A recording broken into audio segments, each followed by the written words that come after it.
Hello, friends. Welcome to UK Dreamers. This is Aman. Today, we will be talking about the CESR program. So, if you look for the NHS jobs or you look for, many of the recruiters, they would be advertising this post, which is called a CESR post. And there have been all the Royal Colleges. If you go and Google it out, they would say something or the other about the CESR program. So in this video, I will, what to say, give an unbiased review. What is CESR? Is it for you? What are the pros and cons? What do you do about it, basically? So if you are a foreign graduate, if you're a foreign medical doctor who has got post-graduation in your countries, you've done few parts of the Royal College exams, or you've completed the entire membership exams, and then you come to the UK, or you're looking for a job in the UK which is offering a CESR post. What does CESR mean? So, no, nothing very out of the blue. Just go on Google, search what does CESR basically mean. So, many people, the first thing that comes to mind, oh, CCT is different from CESR. Yes, CCT is basically a very planned, structured, end to end sort of training program, whereas CESR, it is designed by you. Yes, so you don't have a obvious designated body or a deanery which would actually govern or try to make your rosters, your rotations, whatever. It is mostly governed by you and the organization that you're working with. Few organizations have great CESAR programs, few are trying to develop this, few, they don't support much about this. So if we go to the GMC, basically, there is a clear description about CESAR. So as you can clearly see down, this guide is for doctors who haven't completed a GMC approved training program, but you have the knowledge, skills, and experience equivalent to the approved curriculum of your specialty. Every specialty have their own curriculum. Every curriculum has their own tick boxes. If you fulfill those criterias in a span ranging from 2 years to 10 years, you can get a CESA. So there, as I said, there's no defined timeline to this. Many of my colleagues have made great videos about seizure. I also have made a video with one of my seniors. You can have it in the link above. So what's the question? CCT or seizure? So before we go into the unbiased review, I'm just trying to get whatever information I could get from the internet. So as you can see, this was posted by the Northwest School of Surgery.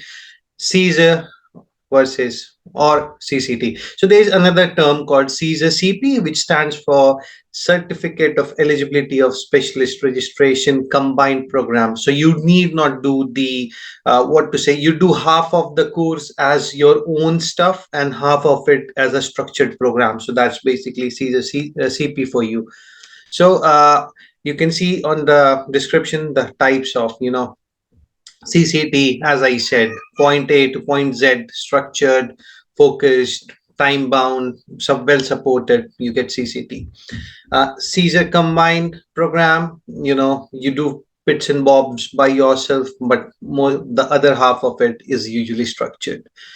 Example, you may say the ST4 in emergency medicine, or many other specialties as well. And then you have entirely different path which is called Caesar, in which you decide what you want, as I said earlier. So before you decide to go into Caesar, if you haven't subscribed the channel, subscribe it now. Let me see, guys, this is not to discourage you, but this is the statistics from the GMC. So in the presentation, you can see it was 2019 third quarter. You can see there were specialties and for which people had presented their CESR applications, and you can clearly see the pass rate. For instance, if you see anesthetics, 9 people got successful, 3 got rejected, which is fairly good. If you see breast surgery, just one person, so he was, whether he got passed, it doesn't make a very sort of good approach to understand what's happening. If you go to emergency medicine now, 7 people applied, 3 people got it rejected. However, there were people who still got it accepted. But now, if you come to quarter 4 of this very year, I will show something to you. The same emergency medicine, this time 4 people applied and all 4 of them got it rejected, the success rate being 0.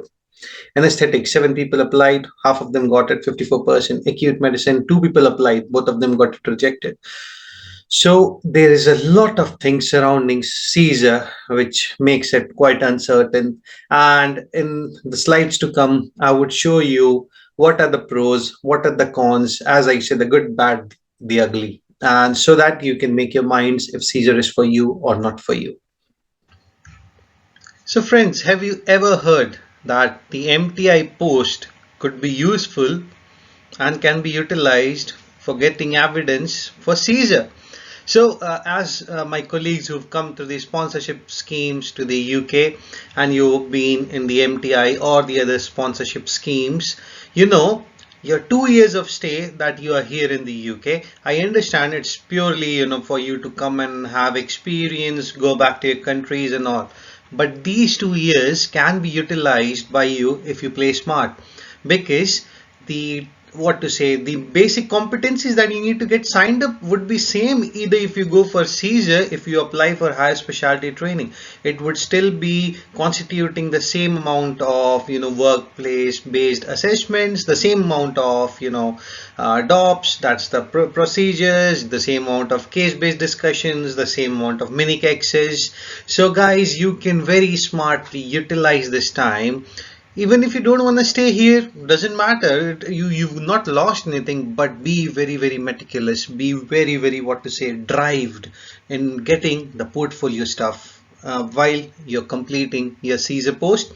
This can definitely not be like, it doesn't matter, because your CESR years are not to be counted. Doesn't matter, if you are actually in 10 years of CESR post, it won't count. Even if you're gathering evidence at a non-CESR post, it's all okay. CESR post would basically give you some advantage in form of some rotations or some designated sort of rotations or postings that might help you getting some specific evidences.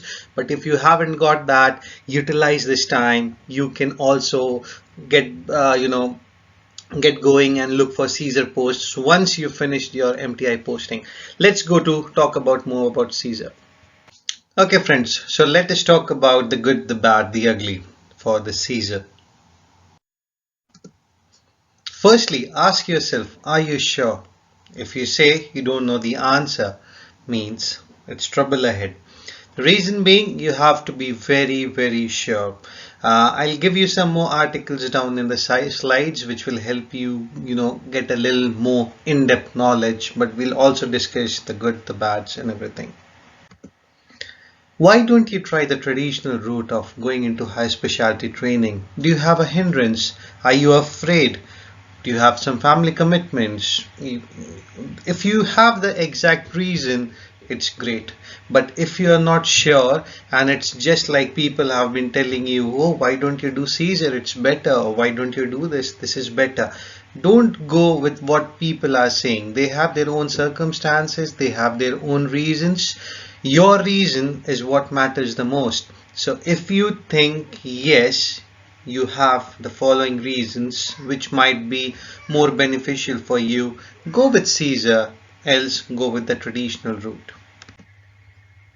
The best way for you to understand whether actually CESR is for you is to go through the CESR Guide to Survival.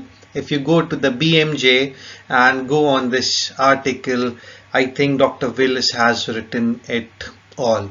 The way he has explained things, it gives you a very very clear, crystal clear idea what CESR is all about.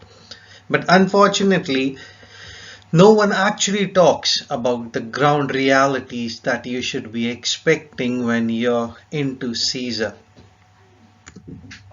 So, are you ready? Have you made your mind? Are you absolutely ready for this? So let's talk about the good, the bad, the ugly. So firstly, everything has good and bad in it, isn't it? So the first, let's talk about the advantages of any CESR post. It will eventually, if you are successful, it will eventually lead you to the specialist register of the GMC, and you can take up the substantive, honorary or a fixed consultant job, which is great for life, isn't it? But till you reach that stage, what are the other advantages that can still keep you, motivated for the CESR? Better salary options, of course, because what higher specialties get, higher trainee specialties, whenever you go up the ladder, you would get that from the beginning itself. So the moment you start your CESR post, the basic salary that you'd be getting would be more. Being on trust grade, the on calls and stuff, you'd still be getting a decent amount of money. So it is definitely quite advised that way, isn't it? If we've got money issues, we all have, to be honest. Let's talk about the relocation packages. So for instance, if you're changing a post here in the UK as well, like you're on some city, but you've got a good CESR option in other, you would most likely get a relocation package. Can range from 2,000 to up to 6,000 pounds, depending on how desperate the trusts are for, you to go and work there, which is good because, if you get some extra money, it's good saving, isn't it? At the end of the day, it help you out in buying good stuff. The rota can be quite negotiable because the trust knows that you would be there with them for a longer run. So it can be a little flexible for you. For instance, if you're working in some of the medical specialties, for instance, you leave your child to the nursery or you leave your child to the school after clubs and stuff, so you need to pick them at say 5:15. Your consultants are away, they know that you're here and you're great at working and stuff, so they usually would let you go about 10-15 minutes earlier so you can go pick your kid, fulfill your parental duties, that I would say. The same with training. Since you're always moving hospitals, that's really difficult to attain, I would say. The other advantage is you work with the PA system. So like we as trainees do not have a PA system at the moment, like a core medical trainee, I don't have any PA system. So I go there, work my shifts, come back home, do on calls, come back home. But with the PA system, it's quite flexible. So you have your fixed days, you have your SPA days. This all means that you have days where you work, you have days where you do administrative stuff, you have days where you can go and do your portfolio stuff. So it's very well distributed, I would say. And as I said earlier, you can have flexible working hours. You can have days where you just go to the clinics, days where you just go to the wards, days you're doing, educational stuff and whatnot. It entirely depends on the trust that is employing you. Few have excellent CESR programs, few are trying to develop this, and few have just started this. So it entirely depends where you're going, but flexible working hours is an option, flexible on calls is an option.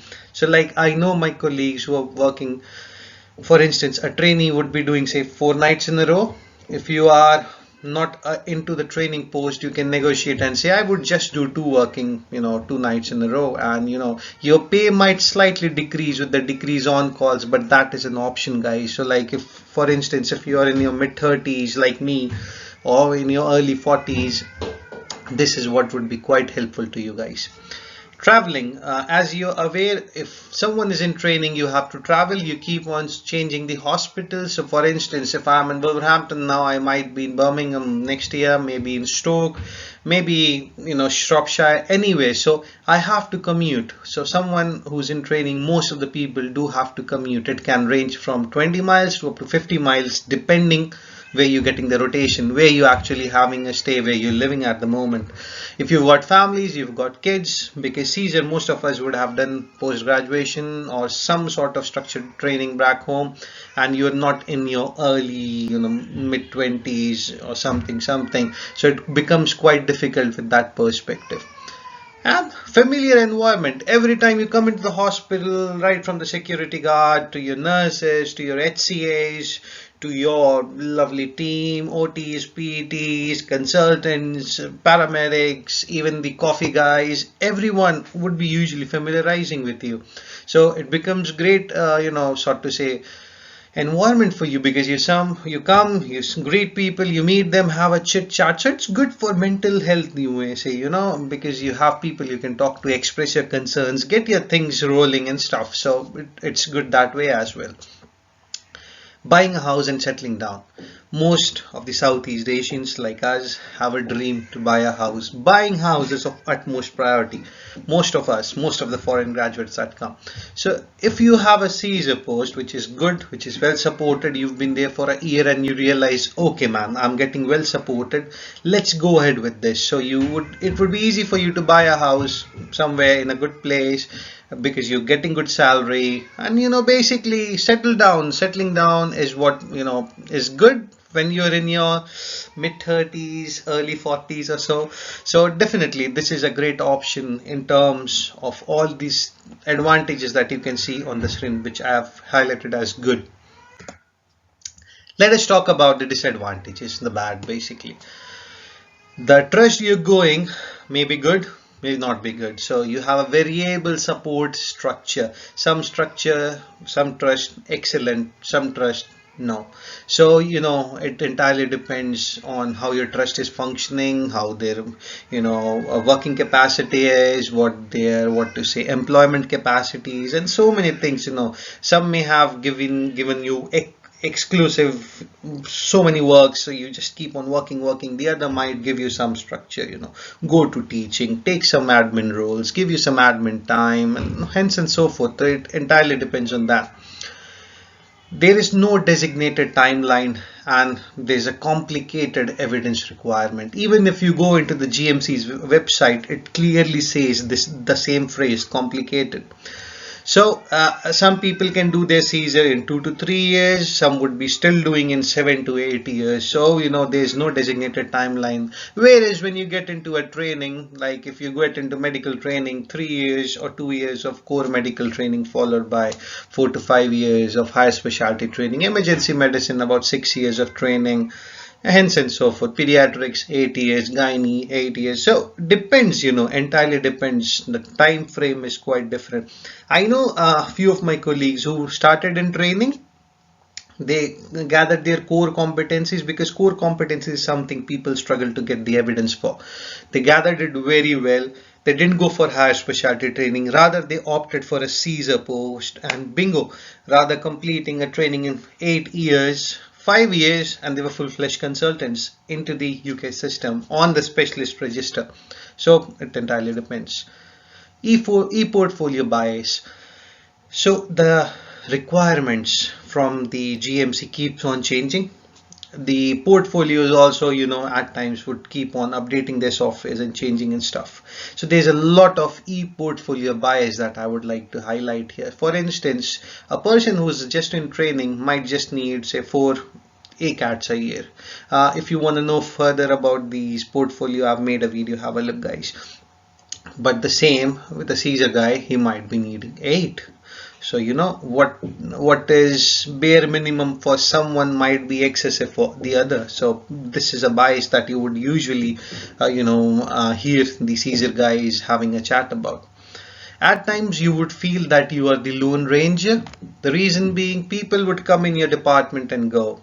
Trainees would come in your department and go. Non-trainees would come in your department and go. But you're there. So you feel like, oh, I'm stuck. And every time you're a lone ranger, so you would be expected a lot more from. So that can be a sort of disadvantage. Leadership lag. So basically, if you're a trainee, there are various leadership programs for you. Go enroll for this. You have national director programs, you have regional, your deanery programs and whatnot. But when you're doing CESR, there is no specific leadership push from the trust itself. So you have to pursue, because a big chunk of your CESR evidence would be what have you done as a leader. Leadership is considered very, very highly in the NHS and in the GMC's framework. So that's what you would have to pursue for. No one else is going to bake it for you to have it. You will have to get the ingredients and you'll have to bake and cook it, man. Another advantage is you would have to be in the same hospital or trust. Like usually trainees would be rotating in different hospitals and trusts. So yes, they meet different people, they meet different consultants. Their what to say area of communication and networking is a lot more stronger and bigger. But you being in the same hospital would know a very limited number of people around you, the limited number of consultants and colleagues. That can be slightly disadvantageous if you think about networking, but it's what to say, it's not a big disadvantage. The another what to say thing that might catch your eye would be the GMC's framework.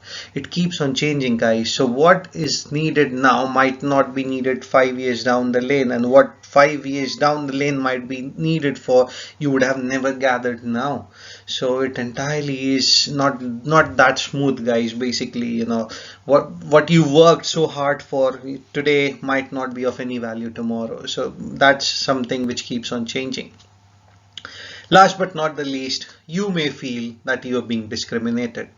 As in, when you come to the department and you see that there's a trainee and you're the non-trainee, you're the CESR trainee, of course, but still you're not in the structured training program. So your consultants might be pushing more to the one who is in training. Your colleagues might be getting more in touch with them.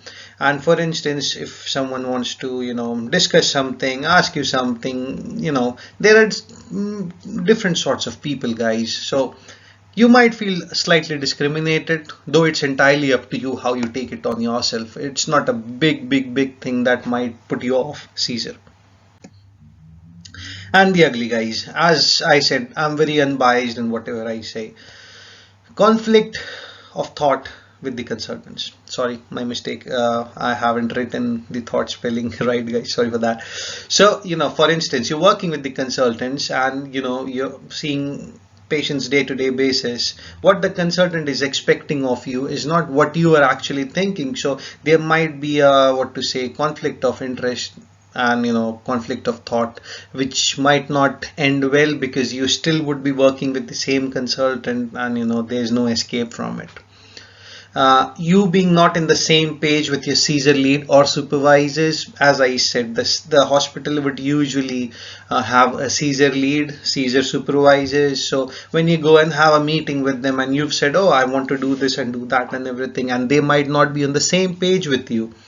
So that is trouble, because eventually when you go and submit your applications to the GMC, it would be a CESR lead who takes the ownership of you getting those things signed off, and you not being on the same page might be disastrous for you guys. Being a hospital employee, the expectations of you is always more. So since you are there, so for instance, like the patients were to be discharged, the patients were to be followed up in the clinics, there was some procedure to be performed. If there are other people, they can always escape saying, I had my teaching, I had my meetings and stuff. But you, on the other hand, would be expected to do the job at any cost, because as I say, guys, you are solely for service provision. Every job in the GMC, in the NHS, has a big component of service provision in it. However, the trainees are completely have big chunk of service provision, but they are also embedded with, as I said, teaching, leadership courses, and some sort of supporting framework around it. However, you as a CESR would be not getting those promises, and you're solely for a service provision. So what's my take home, guys? If you want to do this, do it. There's no one stopping you. Make sure you get a good recruitment agent and go through with them, because eventually money is what is quite important. And if you're not what to say getting a proper training and things are getting elongated, you're still getting decently paid for it. One more thing that I would like to add, guys, is I'm not a CESR trainee or a CESR post, but yes, I have high thoughts about CESR, to be honest. If you are doing a CESR post, and for instance, 3 years down the lane, you say, I'm not going anywhere, man, this has to stop. You can always switch into a training post. No one is going to stop that. If you have enough evidence, you might be given a year, 2 years, off as well. So you might get your end completion relatively, what to say, faster than a normal trainee would do. So whatever time you're investing here in the NHS, make sure you've got good decent evidences for that. No evidence, no work done. As simple as that, guys. Make sure you keep on putting stuff in your portfolio, following the curriculum. Whatever the things they're asking for should be on your tickets, guys. That should be linked on your portfolios. Make sure you get regular meetings with your supervisors. Make sure whatever you're doing is safe. Okay, for instance, if there's some evidence that there's some complaint or something against you, don't get demotivated, guys. Use that as a reflection and move on. And at the end, for leadership stuff, try to get few of the courses which are run by the NHS, the government bodies and everything, and it's mostly not that expensive. You can do get them. Try to get a few of the masters if that helps you, like getting a MSc or MEd or stuff. Yes, it's slightly expensive, but it's still very, very doable. So if you are happy, go ahead with CESR. If not, try for a proper training post. Till then, keep working, guys. There's no one stopping you from working. Keep working, keep enjoying, and keep spreading my channel, guys. Thank you. Cheers. Bye.